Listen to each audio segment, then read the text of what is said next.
Hi guys, it's me, Triple R Writer. Today I'm gonna pick one of my stories from my website. It's entitled Forgotten Hero. No, it's not about One Punch Man as shown in the thumbnail, although I did get some inspiration from the anime. Anyway, let us begin. Banging his fettered fists against the cold grey wall, his mind kept rewinding the same questions over and over again. Why would they forsake me like this? How could it turn out this way? Is it alright for them that I should be forgotten in this world? Back when it was a long time ago, he was Super Jack, who was well known and well loved by all in the city as the mightiest superhero of justice. Whenever he sensed someone's desperation for help in the face of great dangers and evildoers, his heart of justice would channel immense amount of power to bash out countless villains whose sizes surpassed him by various degrees. One day, a gigantic sea monster suddenly appeared near the city's coastline and had the intention to reach the shore. Super Jack sensed that the sea monster would obliterate the whole city within an hour. Once again, it was up to Super Jack to save the day. He stormed out in his most iconic suit and magnificent cape to challenge his oceanic adversary. At that moment, a wild tornado had struck out. The head of the observatory said that the hurricane had left the city, but little did he know that the hurricane had made a U-turn, this time with more than twice its velocity and rage. Super Jack did not retreat as he thought he had the strength to withhold such incoming tornado.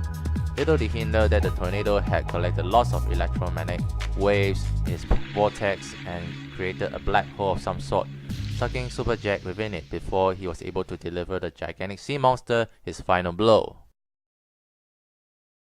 When Super Jack woke up, he found that he was lying on a patch of grass. He flew towards the sky to see whether the gigantic sea monster was still around.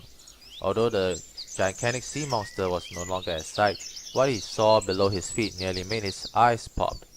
This was his city alright, according to the overall landscape, but everything else was too unfamiliar, all too science-fictional for him.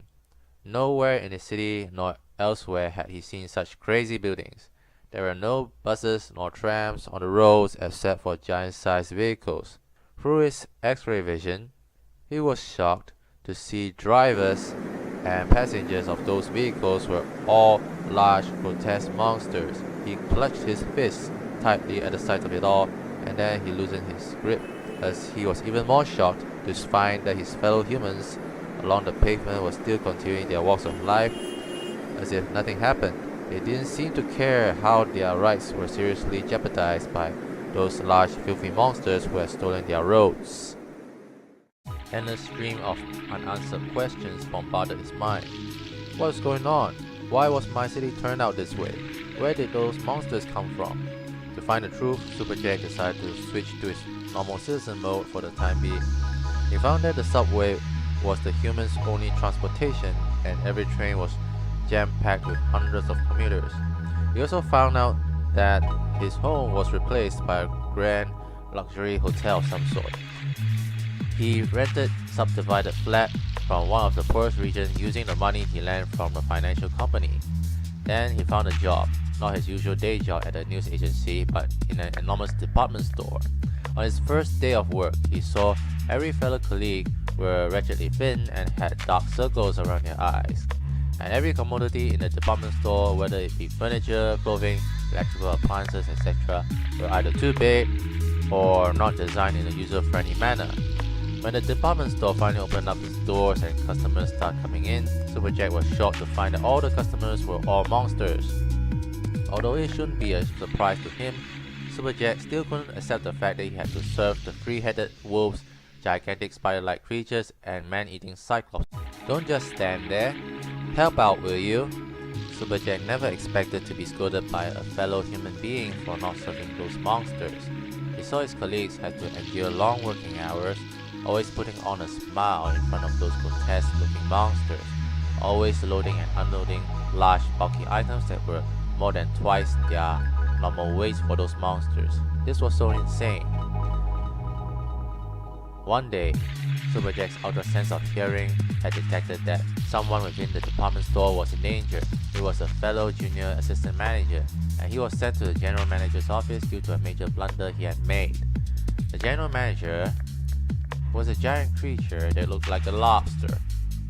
"Wahaha, what have we here?" cried the lobster, licking his lips. "I shall invite you to my house after work. My wife is preparing a grand feast, and so get your eyes ready and prepare to be served. Not as a guest, if you know what I mean. Ha ha ha." "No!" cried the junior assistant manager. Don't you worry. Pepper, spring onion, and rosemary shall be your company. Ha ha ha." Super Jack knew what he had to do. He dashed straight into the nearby changing room and instantly stormed into the general manager's office, his iconic suit and his magnificent red cape. The giant lobster let out a great laugh. "So, you want to volunteer to be his side dish? How wonderful! Put down that fist of yours, you fool! Do you know that I have the toughest armor according to the Guinness Book of Records, and my pincers can cut through steel as if it was paper? So why don't you just..." The lobster head was smashed by Super Jack with a single punch, and the office walls was immediately filled with lobster juice. The junior assistant manager was in a daze for a moment, and then after rushed out of the office without thanking Super Jack. Then Super Jack realized that he was calling the police that a murder had been committed. That guy was insane. Then Super Jack realized that everyone else is the same. Every single colleague backed away from him as if he was a leper. Soon the big-sized police cars arrived just outside the department store. Super Jack had no choice but to break through the wall or two to escape. Although Super Jack had defeated several other monsters, from time to time, the humans were not all that grateful.